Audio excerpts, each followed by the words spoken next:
Senhoras e senhores, bom dia. Bom dia. Neste momento se inicia o seminário Ativismo Judicial e Análise Econômica do Direito, Impactos na Segurança Jurídica e na Efetividade dos Direitos Sociais, promovido pelos pesquisadores do GETRAB, Grupo de Estudos em Direito Contemporâneo do Trabalho e da Seguridade Social, aqui da Faculdade de Direito da USP, coordenado pelo professor Nelson Manriche, com apoio da ABTT, Academia Brasileira de Direito do Trabalho. E para compor a mesa desta sessão solene de abertura e conferência inaugural, convidamos o diretor da Faculdade de Direito da USP e anfitrião desta manhã, o professor Celso Campilongo.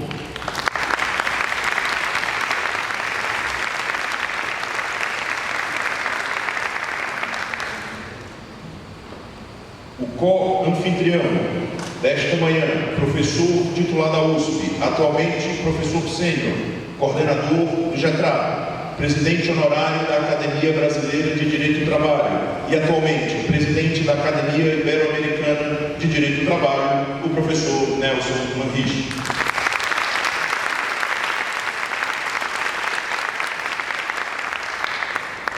Convido também o presidente da Academia Brasileira de Direito do Trabalho e ministro do Tribunal Superior do Trabalho, Alexandre Agra Belmonte.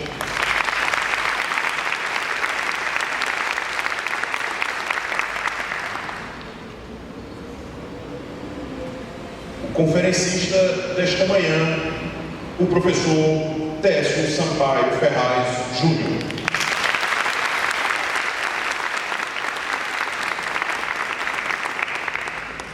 E também o professor titular da Pontifícia Universidade Católica de São Paulo, professor Nelson Nery Júnior.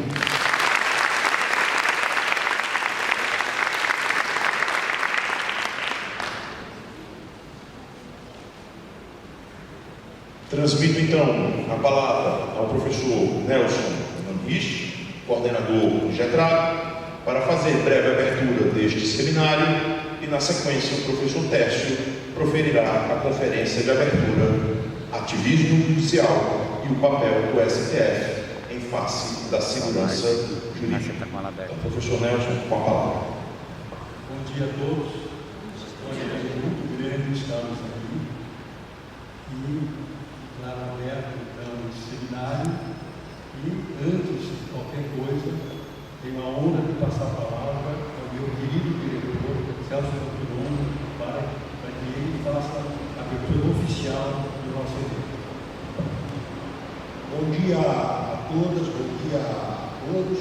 Uma enorme alegria para a Faculdade de Direito da Universidade de São Paulo receber mais um dos inúmeros eventos que o professor Nelson Manriche, a Academia de Direito do Trabalho e o GETRAB trazem aqui para a faculdade. Nós temos aqui dois exemplos notórios de professores sêniores que se dedicam o tempo inteiro para a faculdade como se fossem professores em plena atividade. E, na verdade, o são.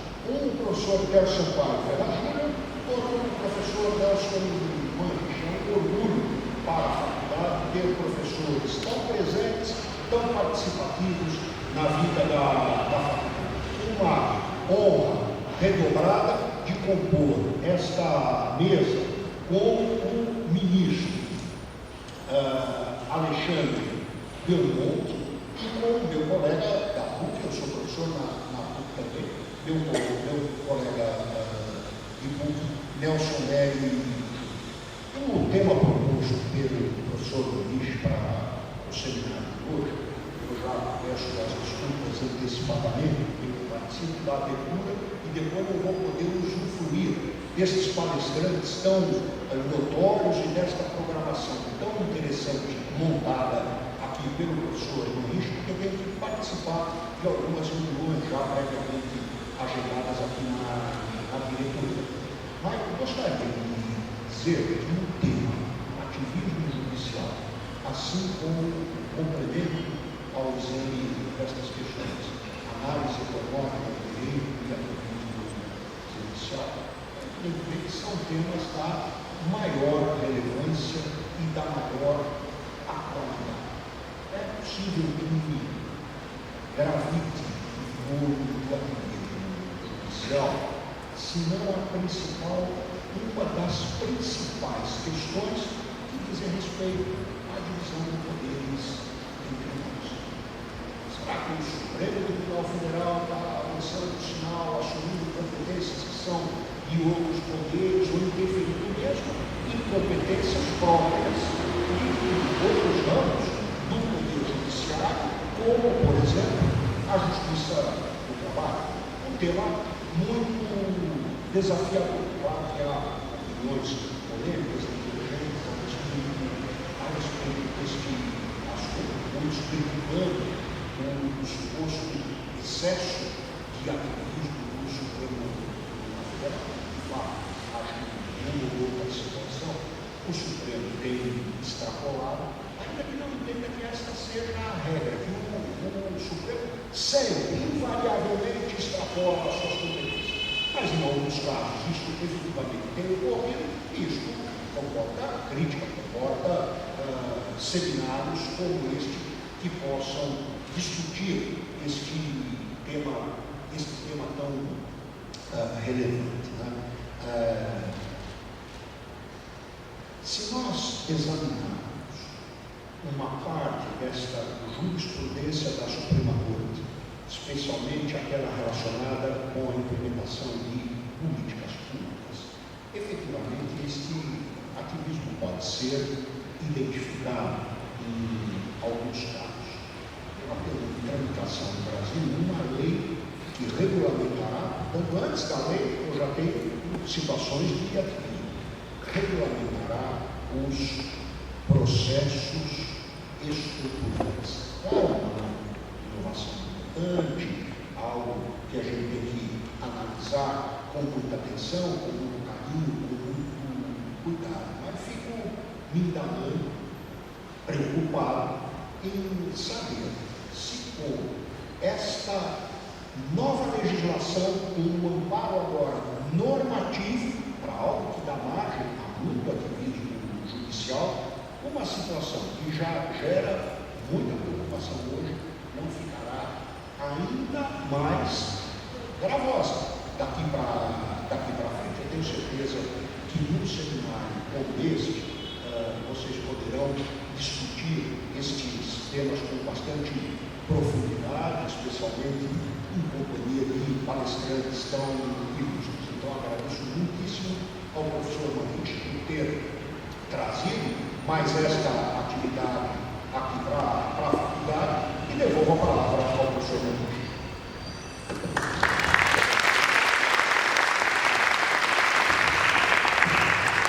Obrigado, professor Celso.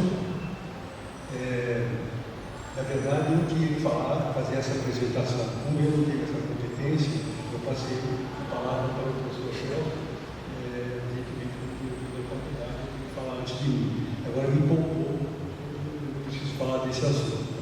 Então, muito obrigado, professor Celso. Então, agora, novamente, eu quero dizer da minha satisfação e a minha gratidão por lugar ao professor Tércio, que aceitou gentilmente o convite para vir aqui. Professor Tércio, vou confessar a minha paixão, meu ideal de consumo. Quando eu tenho alguma dúvida em direito, essas questões, todo dia, quando tem essa dúvida, vou nos livros dele. É uma coisa impressionante, é uma fonte de inspiração. Professor Tércio, então, professor Tércio, é uma satisfação enorme. Muito obrigado por aceitar o convite. Eu sei que é um tema bastante difícil, polêmico, mas eu sei que o professor, como acadêmico, vai colocar as questões dentro dos limites, né, do debate jurídico, que é o que nós fazemos no grupo de estudos e que essa faculdade de Direito faz. Né? Porque hoje o ativismo judicial pode ser interpretado como, como diz o professor Celso, fazer políticas públicas. Nós nos referimos vimos aqui é o próprio TST. Qual é o papel do TST na interpretação das leis? Né? A polícia, o ativismo judicial, ele ia ser interpretar as leis a partir dos princípios, e os princípios abordariam tudo e aí base para tudo, para qualquer decisão. Né? Ou uma forma de eu distribuir renda, né? Papel que não é um papel, obviamente, do TST, e sim de aplicar o modelamento jurídico, né? Dentro da interpretação. Então, o grande desafio do tema é como se interpreta a lei dentro do sistema de um Estado democrático de direito, onde há divisão de poderes, o equilíbrio entre os poderes, sendo que um poder não pode se sobrepor ao outro. Então, esse é um ponto difícil da construção da nossa democracia, que é um processo ainda que não terminou. Então, dentro desse processo, evidentemente, cada poder pretende fazer o melhor de si, e às vezes avança um pouco a fronteira que a Constituição lhe deu. Quero agradecer também a presença do ministro Alexandre Agra Belmonte, que é ministro do TST, uma das mentes mais brilhantes que nós temos hoje, né? Também no mundo acadêmico, como presidente da Academia Brasileira de Trabalho, que gentilmente veio aqui hoje presidir a mesa da conferência. Ele já esteve muitas vezes nos nossos encontros do GETRAD, foi um dos pioneiros a vir aqui. Então, eu agradeço muito a sua presença, eu sei que ele vai voltar correndo para Brasília, tem outro evento à tarde, então é uma vida realmente atribulada. Muito obrigado, professor e ministro Alexandre. É uma alegria ter aqui na mesa também o professor Nelson Nery Júnior, do Rio de Xará, que acompanhamos há tanto tempo juntos, a carreira acadêmica, atualmente. Muito obrigado por aceitar o convite, você da sua agenda tumultuada, mas reservou esse espaço precioso para nós.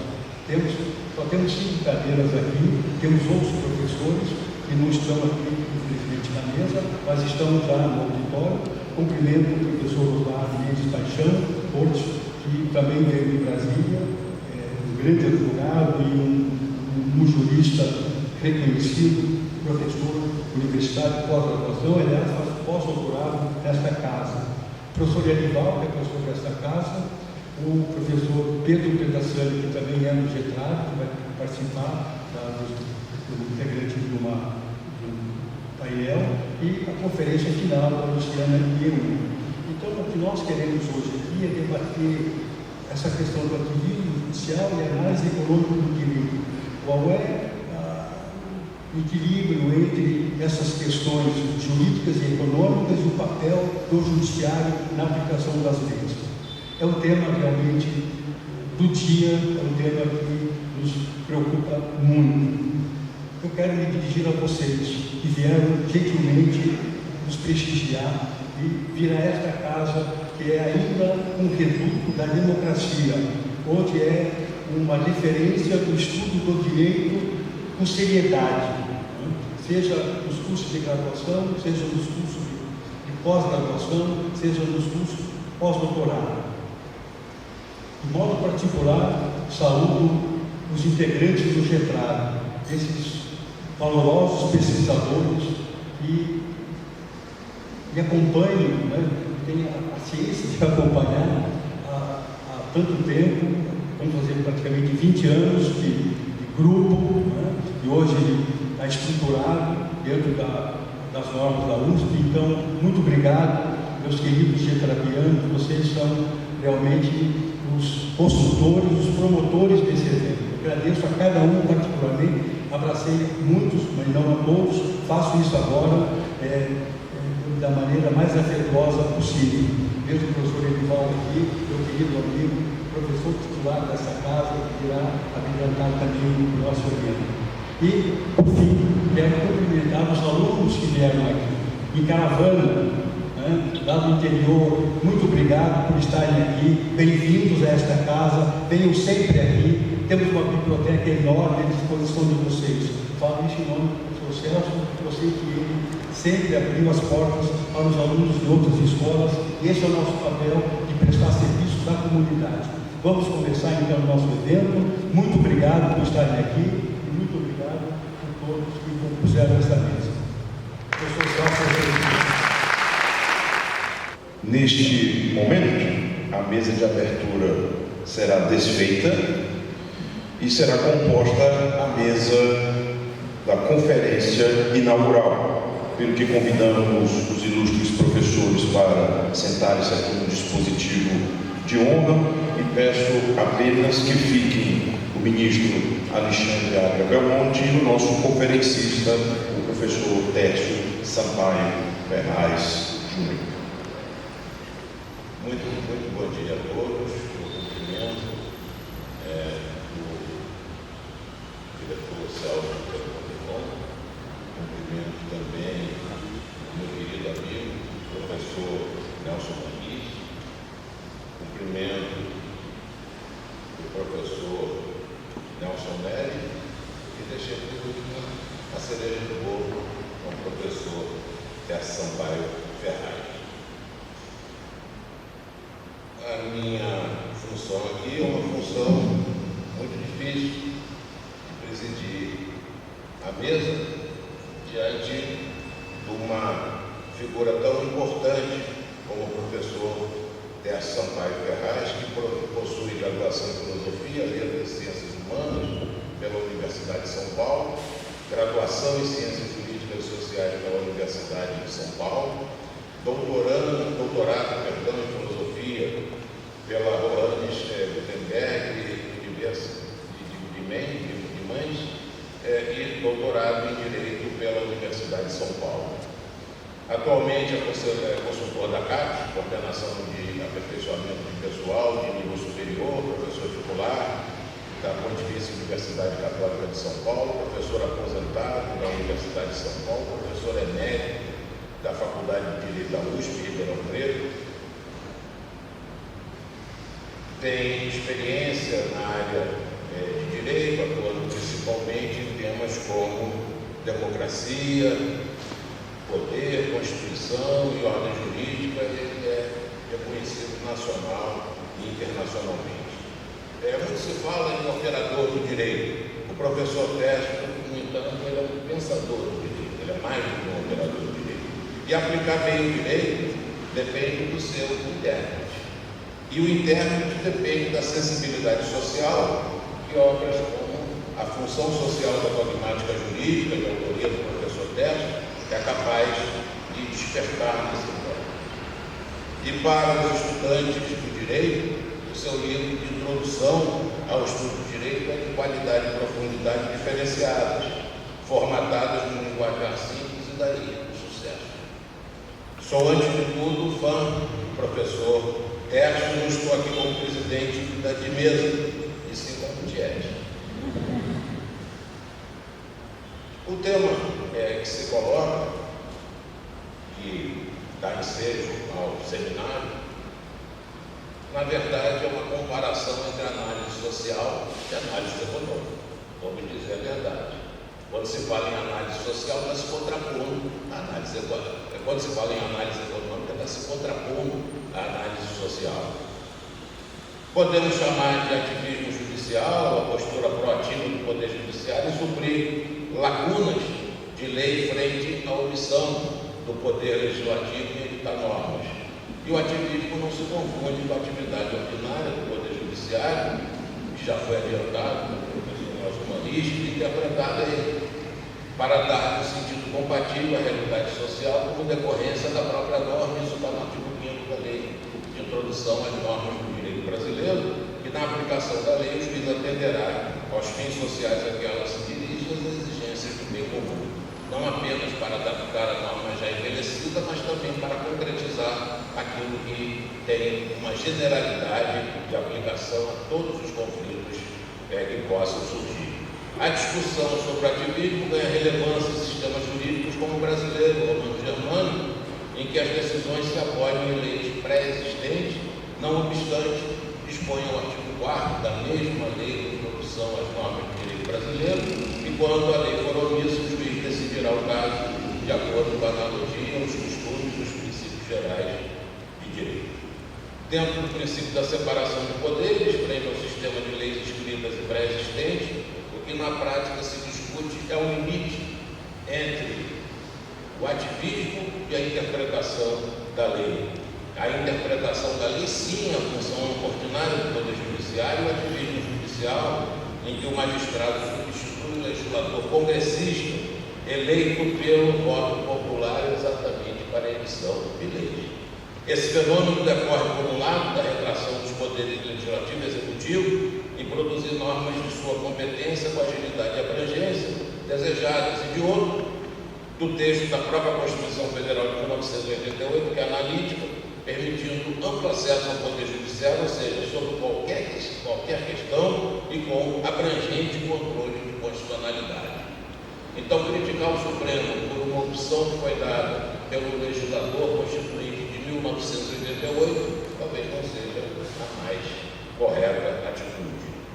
Para complicar ainda mais toda essa situação a que eu me referi, a Lei 13.655 de 2018 alterou a redação do artigo 20 da Lei de Introdução às Normas do Direito Brasileiro e trouxe para o ordenamento jurídico brasileiro uma concepção pragmática, contextualista e consequencialista das decisões judiciais. Nos termos do artigo 24, aqui da normativa que eu me referi, nas esferas administrativa, controladora e judicial, não se decidirá com base em valores jurídicos abstratos, sem que sejam consideradas as consequências práticas da decisão, ou seja, o impacto da decisão, e aqui, diante do nosso seminário, o impacto econômico da decisão. Entre elas, a análise, evidentemente, econômica do direito. Contrariando a jurisprudência consolidada da Justiça do Trabalho, a revelia dos artigos 2º e 3º da CLT, o Supremo Tribunal Federal, por exemplo, tem considerado autônomos trabalhadores antes tidos pela Justiça do Trabalho como subordinados. Isso diminui o custo empresarial, mas aumenta exponencialmente o custo previdenciário. Eu quis traçar de início essas palavras como provocação ao professor Tércio, que aliás não precisa de provocação, exatamente para que o show seja dele e que eu não fale nada depois. Basta o professor Tércio falar e terminar a sua fala, porque eu prometo que não vou falar mais nada a não ser essa apresentação. Professor Tércio, palavra sua.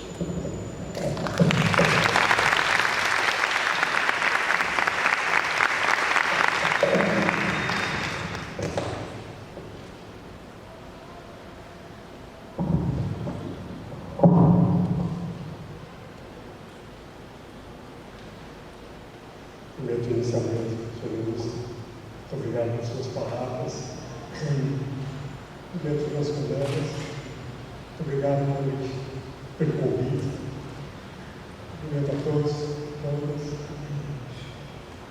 Vejo com satisfação que o Salão Nobre está colhendo um pouco que mostra o interesse pelo tema, sem dúvida. Eu gostaria de começar a refletir um pouco sobre o tema ativismo judicial, o papel do Supremo face à segurança jurídica, lembrando que a palavra ativismo ela tem em português, adquiriu ser em português, no sentido tem uma leve tendência pejorativa. Não só quando nós pensamos no ativismo judicial, mas também em outros ativismos. Uma coisa é você chamar alguém de um político, outra coisa é você dizer que ele é um ativista político. Há uma conotação pejorativa na expressão, mais ou menos. Mas, por conta desse sentido ligeiramente pejorativo, quando nós pensamos num tema como esse, o papel do Supremo, segurança jurídica, é inevitável que uma primeira análise, uma primeira reflexão se volte para as condições pelas quais a expressão ativismo, ou a expressão ativista, tenha esse leve sentido pejorativa. Se tem um leve sentido pejorativo, é porque a expressão se contrapõe a algo que faz parte de um senso comum que garante alguma estabilidade diante da qual o ativismo se revela como uma espécie de desvio. É inevitável isso. Por isso, também falar sobre ativismo judicial, papel do Supremo, de segurança jurídica, inevitavelmente conduz a temas que fazem parte do senso comum jurídico, que aliás já começaram a ser apresentados pelos que me antecederam, tanto o diretor como o senhor ministro, tocaram nesses temas. Óbvio que quando eu penso em ativismo jurídico, inevitavelmente eu penso no Estado de Direito, tripartição dos poderes, as limitações do equilíbrio, check and balance entre os poderes e assim por diante. Isso faz parte do senso comum, diante do que a expressão ativismo adquire esse sentido ligeiramente, ou às vezes ostensivamente, pejorativo. Para entender, então dizia eu, essa equação entre o senso comum e o ativismo, acho que inevitavelmente, e tendo em vista a sequência da programação, eu devo fazer menção a alguns dados do senso comum e acho que vou me restringir a fazer essas observações quase como uma espécie de, aliás, é assim que eu acho que fui chamado a fazer parte desse seminário, uma espécie de introdução à discussão sem entrar nos detalhes do que irá provavelmente depois na série que se segue. Bom, obviamente nós estamos lidando aqui com a relação entre a atividade jurisdicional e segurança jurídica. Segurança jurídica não se restringe à atividade jurisdicional. Eu posso falar em segurança jurídica em muitos aspectos. No aspecto ativismo, a questão se restringe a essa relação. Na perspectiva tradicional, nos quadros do Estado de Direito, do Estado democrático do direito,